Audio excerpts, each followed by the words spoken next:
राधे राधे दोस्तों, स्वागत है आप सभी का आपके चैनल भक्ति भजन में।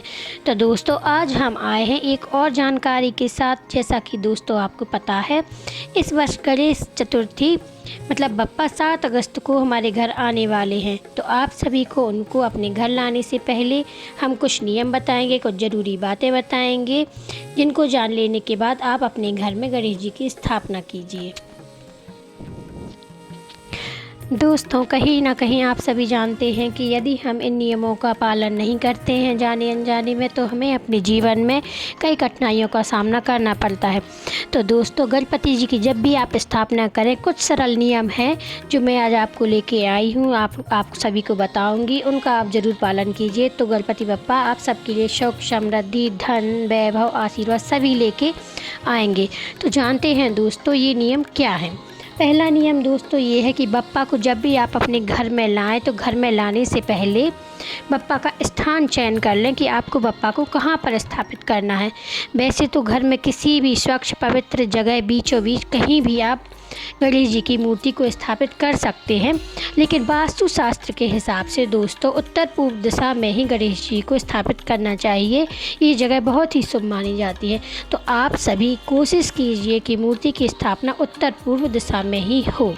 तो दोस्तों यदि आप उत्तर पूर्व दिशा में गणेश जी की स्थापना करते हैं तो ये आपके लिए बहुत ही शुभ होता है। तो दूसरा नियम यह है कि दोस्तों मूर्ति लाते समय यह ज़रूर देखें कि मूर्ति की सूंड बाएं तरफ हो, मतलब वामावर्ती सूंड के गणपति ही हमें अपने घरों में स्थापित करने चाहिए। बाएंवर्ती सूंड के गणेश जी हमारे घर में बहुत ही शुभ फलदायक होते हैं। दाएं तरफ सूंड वाले गणेश जी जो होते हैं दोस्तों, उनकी स्थापना के लिए, उनकी पूजा सेवा के लिए कुछ विशेष विधि की आवश्यकता होती है।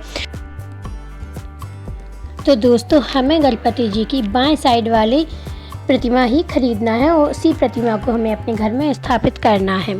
तो तीसरा नियम यह है दोस्तों कि किस रंग की प्रतिमा हम अपने घर में लेके आएँ। वैसे तो दोस्तों भगवान की सभी मूर्तियां ही शुभ होती हैं, लेकिन यदि मिल सके तो सिंदूरी गणपति जी लाएं और मिट्टी के ही गणपति जी लाएं जो कि इको फ्रेंडली हो। प्लास्टर ऑफ पेरिस के गणपति जी हमें नहीं खरीदना है, क्योंकि उससे पॉल्यूशन फैलता है। इसीलिए आप जब भी गणपति जी खरीदने जाएं तो वो मिट्टी के ही हों।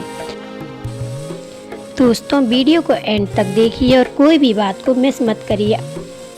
तो दोस्तों अगला नियम यह है कि हम बप्पा की किस तरीके की मूर्ति लाएं, खड़ी हुई प्रतिमा लेके आएं या बैठी हुई प्रतिमा लेके आएं।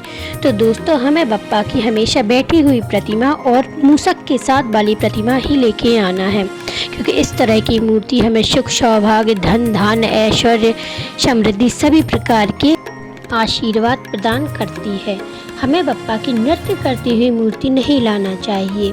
नृत्य करती हुई मूर्ति घर में लाने से पति पत्नी के बीच तनाव या गृह कलेश की संभावनाएं बनती हैं दोस्तों।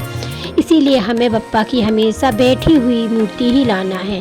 बैठी हुई मूर्ति की पूजा स्थापना करने से हमें स्थायी लाभ प्राप्त होता है।